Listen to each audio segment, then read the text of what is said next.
मंडळी नमस्कार।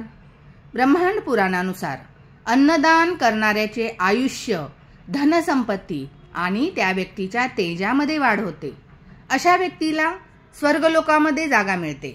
पद्मपुराणामध्ये अन्नदानासारखे दुसरे कोणतेही दान श्रेष्ठ नाही असे सांगितले आहे। भुकेलेल्याला अन्नदान केल्याने व्यक्तीला या लोकामध्ये तसेच परलोकामध्ये सुखाची प्राप्ती होते। अशा व्यक्तीने ज्या गोष्टीचे दान या लोकामध्ये इहलोकामध्ये केले त्याचेच परलोकामध्ये डोंगर तयार होतात आणि स्वादिष्ट भोजनाची त्या व्यक्तीला कधीच कमतरता भासत नाही। परलोकामध्ये अशी व्यक्ती कधीच उपाशी राहत नाही। अशा अन्नदाता व्यक्तीला देवता तसेच पितरांचा आशीर्वाद मिळतो आणि चुकून झालेल्या पापांपासून अशा व्यक्तीची सुटका होते। अन्नदान हे आपल्या कुवतीनुसार आणि सोयीनुसार केले पाहिजे। अन्न हा जीवनाचा मुख्य आधार आहे। हिंदू धर्मामध्ये अन्नदान केल्याशिवाय कोणताही जप, तप, यज्ञ इत्यादी पूर्ण होत नाहीत। अन्न ही एकच गोष्ट आहे जी शरीराबरोबरच आत्म्यालाही तृप्त करते। दान नेहमी स्वतःच्या इच्छेने केले पाहिजे।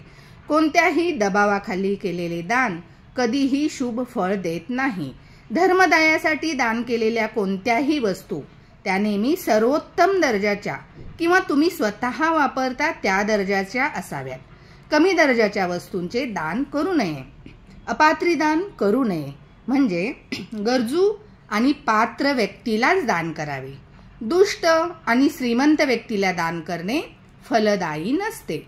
ब्राह्मणाला दान द्यावयाचे असेल तर ब्राह्मण सात्विक, सदाचारी आणि ईश्वर भक्त असावा हे लक्षात ठेवावे।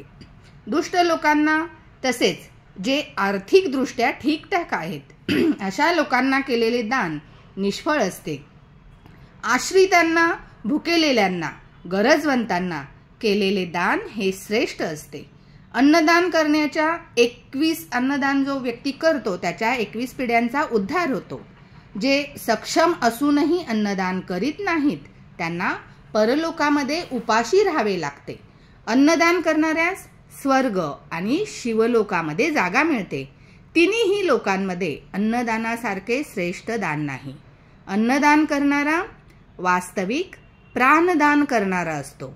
अन्नदान हे असे दान आहे जिथे दाता म्हणजे दान करणारा आणि घेणारा म्हणजे भोगता दोघेही प्रत्यक्ष रूपात संतुष्ट होतात। जोपर्यंत दान देणारा व दान घेणारा यांना तहान, भुकेच्या भावना आहेत, त्यांचा अनुभव येत आहे, तोपर्यंत अन्नदानापेक्षा श्रेष्ठ असे दुसरे कोणतेही दान नाही। यथाशक्ती, यथासामर्थ्य दान देत राहावे।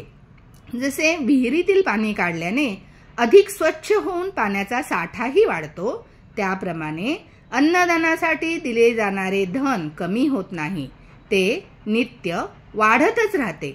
अन्नामुळे शरीराचे बळ वाढते। अन्नाच्या आधारेच आपले प्राण टिकून राहतात। म्हणून अन्नदान करणारा प्राणदाता, सर्वस्व देणारा समजला जातो। अन्नदान आपल्या क्षमतेनुसार करावे, जबरदस्ती किंवा दिखाव्यासाठी नसावे। अन्नदान गरजू लोकांनाच करा। अन्नदान करणाऱ्या संस्थांना मदत करू शकता, त्यानेही अन्नदानाचे पुण्य मिळते।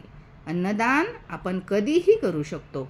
हिंदू संस्कृतीमध्ये अक्षय तृतीया आणि पितृपक्ष पंधरवड्यामध्ये अन्नदानाला जास्त महत्त्व दिलेले आहे। आपल्याला अन्नदानाचे या प्रकारे जर खरंच महत्त्व पटले असेल तर व्हिडिओ लाईक, शेअर आणि सबस्क्राईब करा। धन्यवाद।